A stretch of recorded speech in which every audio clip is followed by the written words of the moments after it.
कुरुक्षेत्र के नए bus stand नजदीक ताज पार्क में इकट्ठा हुई आंगनवाड़ी वर्कर और हेल्पर। प्रदेश व केंद्र सरकार के खिलाफ आंगनवाड़ी वर्करों ने अपनी मांगों को लेकर एक बार फिर से जोरदार नारेबाजी की और प्रदर्शन किया और विधायक आवास के बाहर भी जोरदार प्रदर्शन किया।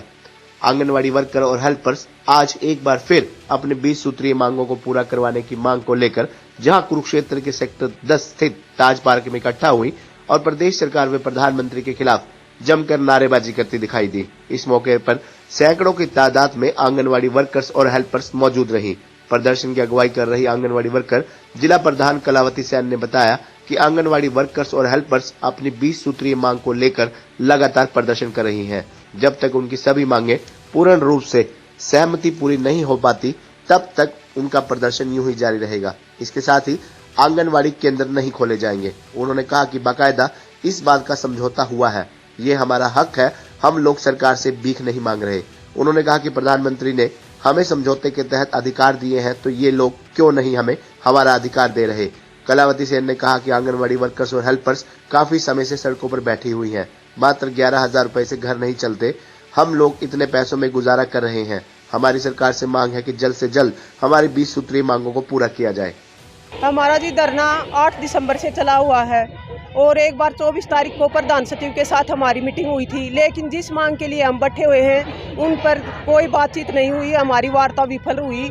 और आज हमारी माननीय मुख्यमंत्री के साथ हमारी मीटिंग है, वहाँ पर देखते हैं क्या फैसले निकल के आते हैं। हमारा 2018 में सरकार के साथ समझौता हुआ था कुशल और अर्धकुशल का, लेकिन वो समझौता हमारा आज तक कागजों में लुप्त कर दिया गया है। जाते मिलने के लिए बोलते हैं कि तुम्हारी फाइल चली हुई है, ये बताओ क्या फाइल का भी पैर नहीं लग रहे हैं, क्या वो पैरों के साथ चलेगी, क्या फाइल अभी तक नहीं पहुंची है। इसलिए हमने हमारी बहनों को रोड पर फिर से आना पड़ा। अगर ये सरकार समय रहते हुए हमारे को कुशल और अर्धकुशल का दर्जा, और 2018 में सितंबर में मोदी जी ने घोषणा की थी आंगनबाड़ी वर्कर को 1500 और हेल्पर को 750 रुपये की घोषणा की थी, और वो घोषणा दोबारा हमारी दिवाली पर भी तोहफा दिया था और तीसरी बार महिला दिवस पर भी तोहफा दिया था। वो तोहफा हमारे को 3 बार दे चुके हैं, लेकिन वह भी हमारे को नहीं मिला है। और एक हमारी मेन समस्या है, जो रिटायरमेंट पर हमारी बहनें हैं, पहले दिन बता दिया जाता है कि कल तुम्हारी रिटायरमेंट है। हमारा ये 22 के 22 जिलों में आंदोलन चल रहा है लगातार। 8 तारीख से हम इकट्ठे हर रोज ही होते हैं, 8 तारीख से लगातार। परंतु जो जिले पे जो धरने चल रहे हैं वो सारी शाखाएं मिलके करती हैं। जिला लेवल का जब कार्यक्रम होता है उसमें हमारे चारों ब्लॉक आते हैं, जिसमें शाहबाद है, लाडवा है, तनेसर है और हमारा शहर का एरिया सारा है, पेहवा है। तो जहाँ भी हमारे धरने चल रहे हैं वो पूरे सक्सेस से 80% आंगनवाड़ी वर्कर और हेल्पर 1442 नंबर और छोटा राज्य जो प्रधान है हमारी उसके साथ है।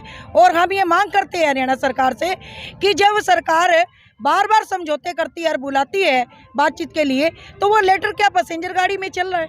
कोई पूछने वाला इनसे हो।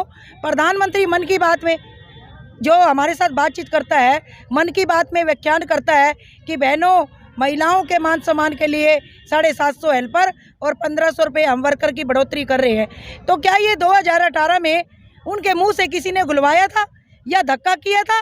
जब उन्होंने स्वेच्छा से दिया था तो 2018 में समझौता किया था, तो सरकार को उसको लागू करने में क्या दिक्कत आ रही है? परंतु मैं तो एक बात आपके माध्यम से कहना चाहूँगी, ये सरकार गूंगी बेरी सरकार है, और जब तक इस सरकार को हम घुटनों पे बल नहीं ला देते ना, जब तक ये बात मानने वाली नहीं है। ये पहले कहते थे इनके नेता कि राबड़ी पी के सो जाओ, कानून वापिस को नहीं हुआ है। अब भी यही बात कह रहे हैं कि आंगनवाड़ी वर्कर और हेल्परों को सेंटर खोलने पड़ेंगे। तानाशाही नहीं चलेगी, धक्काशाही नहीं चलेगी।